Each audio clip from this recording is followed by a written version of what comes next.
দাদি আর নাই, দাদি মারা গেছে।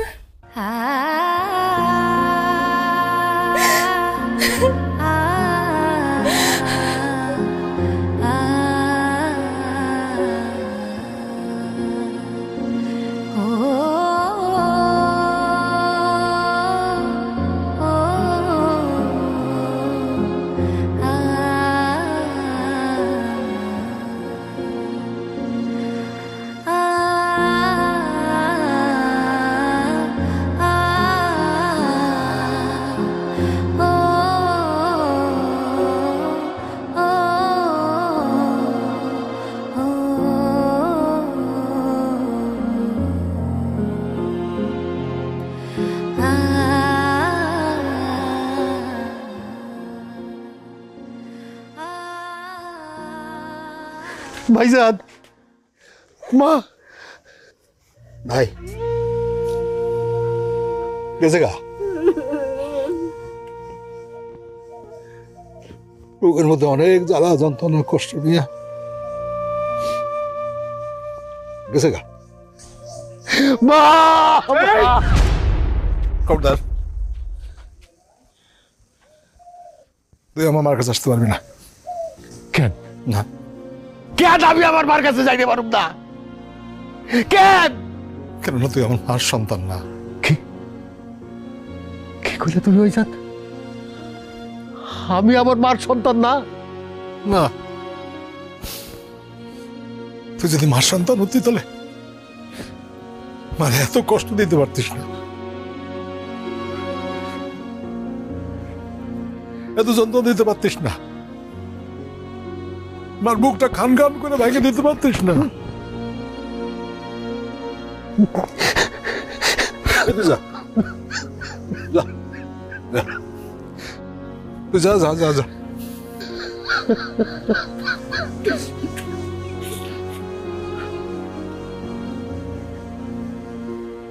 ওকে দুইজনে ছোট রেখা আমার আমার আব্বা মারা যায়। মা, এই মা,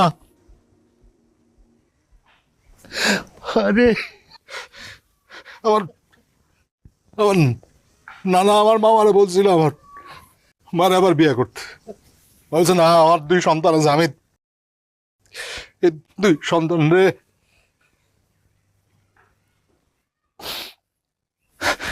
মানুষ করবো, আমি আর বিয়ে করবো না। করে নাই, করে নাই।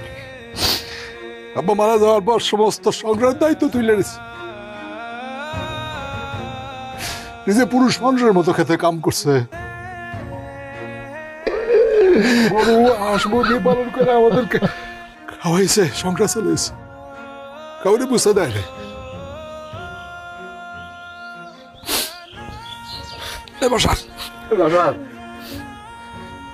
তুই জানিস, এই তুই জানিস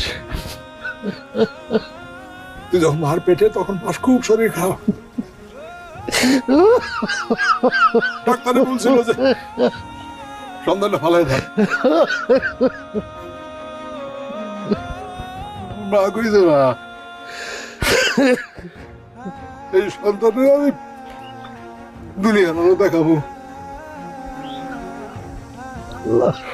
দেখাইছে না, তুই বড় করছে।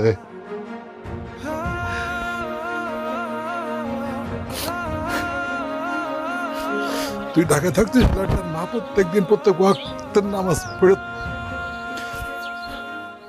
বাসার জন্য ভালো থাকে দোয়া করত, আর সেই মারে কষ্ট দিলি।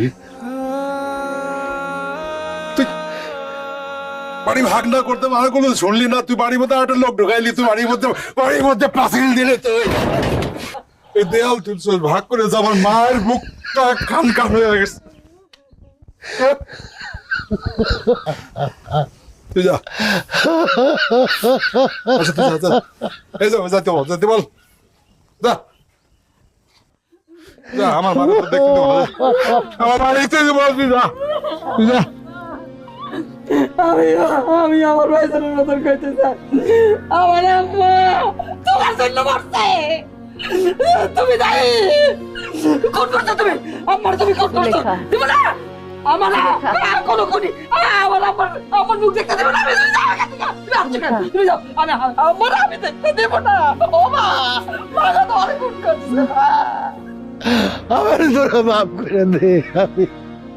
আমি অনেক বড় পাপী, অনেক বড় অন্যায় করছি। আমি সবার সাথে অন্যায় করছি। আমি আমার মারে কষ্ট দিয়েছি, আমারে মাফ করে দে। আমি আমার মা থাকতে মায়ের মর্যাদা বুঝি নাই। ভাইজান তুমি ঠিকই কইছো।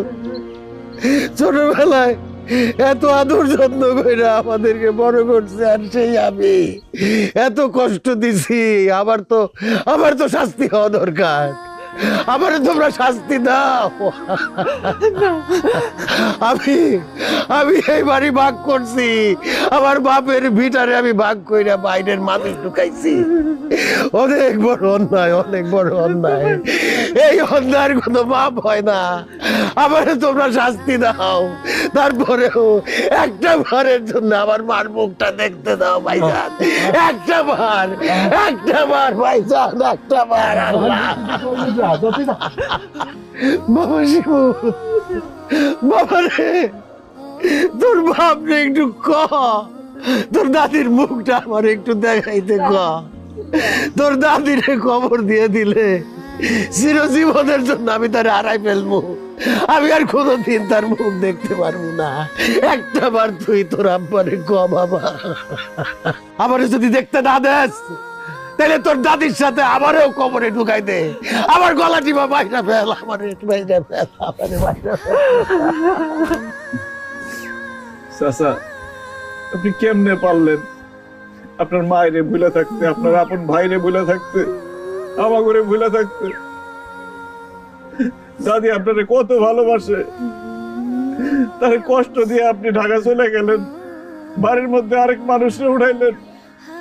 একটা বার খোঁজ খবর নিছেন দাদির কেমন লাগতেছিল, দাদি কেমন আছে? দাদি মরে যাওয়ার আগে একটা বারের জন্য দেখা করতেন, তাহলে দাদি একটু সান্ত্বনা পাইতো। এখন তো দাদি আর নাই। ভাবি, আমি জানি আপনি খুব রাগী মানুষ, কিন্তু আপনার মনটা খুব নরম। ওনার কোনো দোষ নাই, উনি নিজের ইচ্ছায় কিচ্ছু করি না, সব আমি বলছি। আমার কথা করছে, আমি গ্রামে থাকতে চাই না, আমি বলছি তারে জমি জমা বিক্রি করে ফ্ল্যাট কিনতে, সব দোষ আমার। সে তার মাকে খুব ভালোবাসে, খুব ভালোবাসে। ভাবি, আল্লাহ দোহাই লাগে তাহলে একটা বার মার মুখটা দেখতে দেয় না, আল্লাহ দোহাই লাগে। ভাবি, সে মারে খুব ভালোবাসে।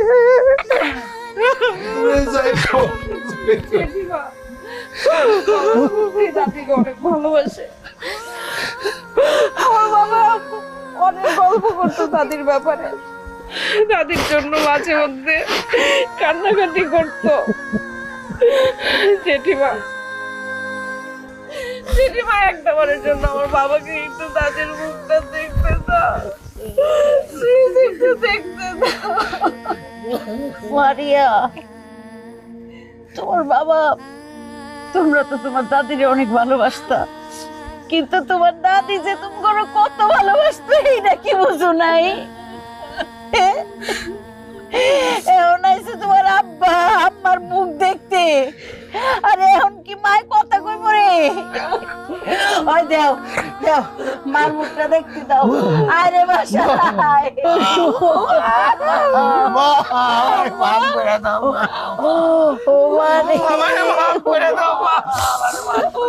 সন্তান পায় না